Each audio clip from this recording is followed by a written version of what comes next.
Two insights I want to sort of pull from the last couple of days. First, I had the great fortune to have lunch with Jeff Mulligan, who's a hero of mine. I recently did a quick summary of his Doge Done Right report, which you should totally check out. And we talked about the difference between front of house versus back of house in the case of government, and how front of house, which is more the political arena, has a completely different set of requirements, needs, timelines. It just functions in a different world than the back of house. And the gap between front of house and back of house is getting bigger and bigger, which is making it really hard for the two of them to work well together.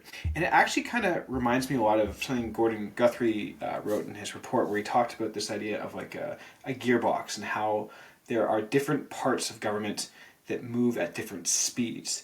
And that there's a need for a gearbox, like you have in, say, a car, to help the gears moving at different speeds connect with each other without ripping each other apart. And so this is the sort of thing that Jeff and I were talking about, is like, what does that look like for the intersection between the political and the apolitical, and how do we make that run more smoothly?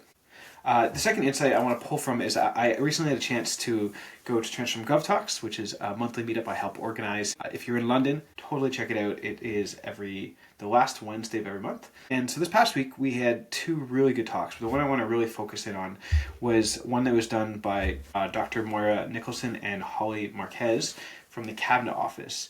And they're doing this really interesting work looking at the hidden risks of AI. And one of the things that they talk about is how most of the conversation around risk around AI is essentially around ethics, which is great and important, but there are a bunch of other risks that are also important to just keep in mind. So they talked about 6 different risks. The first one is quality assurance. So how do we know the accuracy of the outputs of AI?